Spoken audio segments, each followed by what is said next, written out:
Hi guys, welcome to video number 5 for the Instagram tips and tricks series. Zoe is here again, ready to film.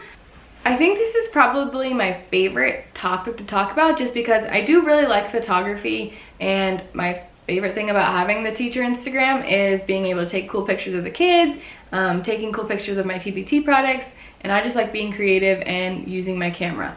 I also have a really nice camera because on the side I do photography just like for family and friends. I'll do like engagement sessions or family photos. So I like photography in general. That's why my Instagram is kind of like a fun outlet for that. So last week I showed you guys the app Preview, which helps you kind of organize your photos on your Instagram feed before you post them, or see what the ones that are already there look like with the ones that you would like to post. But overall, the pictures have to flow. Basically what I mean by that is when you upload a photo to Instagram, you probably have a filter on it or a preset on it. And if you don't, you probably should, because that's how you get your pictures to all flow together. So obviously you're gonna have pictures of all sorts of different things, but when you use the same preset or the same filter, it kind of brings the pictures together.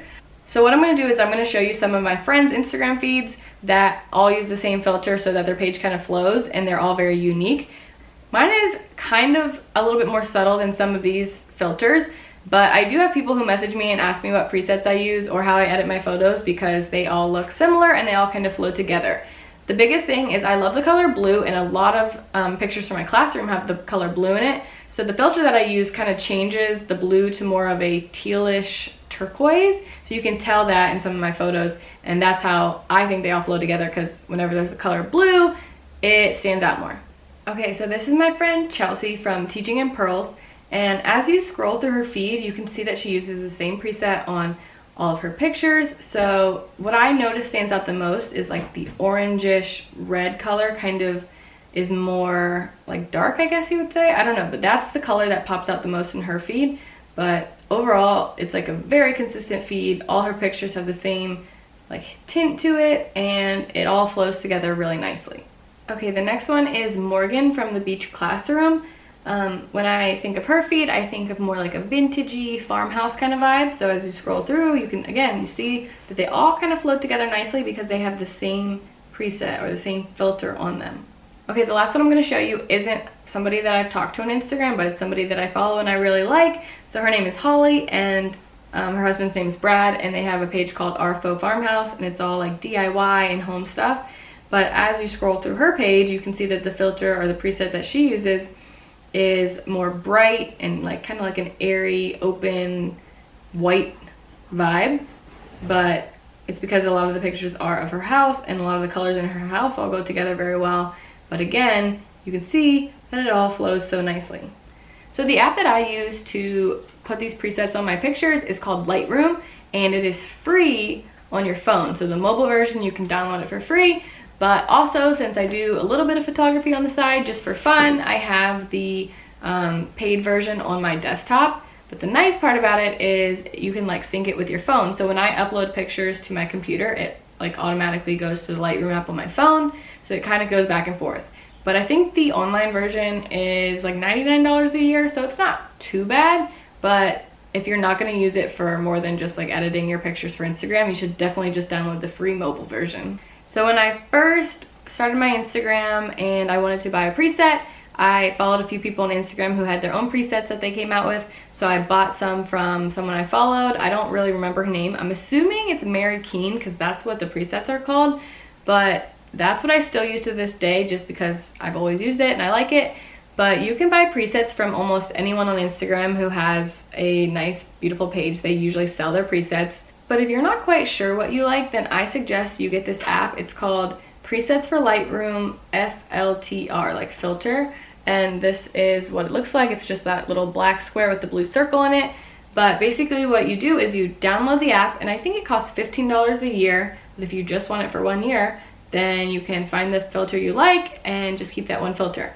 But you get to download all the presets that come on there, the new ones, the old ones. So you can go through, and there is a ton of presets on there. So I just opened the app, and basically you can see all of these different presets. They are like grouped together. So usually when you have a set of presets, there's like 2 or 3 in it that you could use for Instagram, but they're all similar. So all of these presets right here, each one of these has like 6 to 9 in it. You get them for, I looked at the price, it's $9.99 a month or $1.99 per month for 12 months.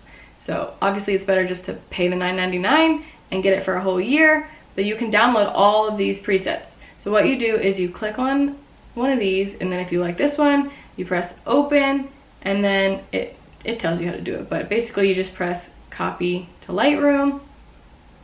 It's loading. And copy to Lightroom.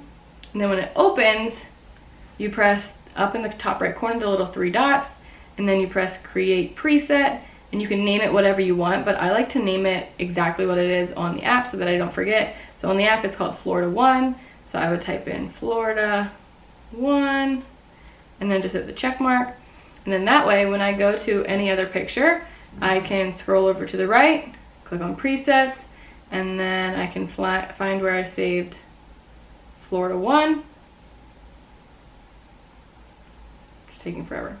And that's what it would look like. So if you hold it down, you can see what it looked like before and then after. So this wouldn't be a great picture to do it with because obviously in this picture the guy has like a big blue background. So this picture isn't going to change much because there's no blue in it, but you get the point. Okay, so I'm going to show you all that again and kind of just the process of what I do every time I edit a picture. So I'm going to use one that I posted on Sunday from my husband's 1 year, well, my husband and I's 1 year anniversary. So this is a picture, we just took it in the backyard. I have a tripod that I just set up my camera on, and then I just use like the self timer basically.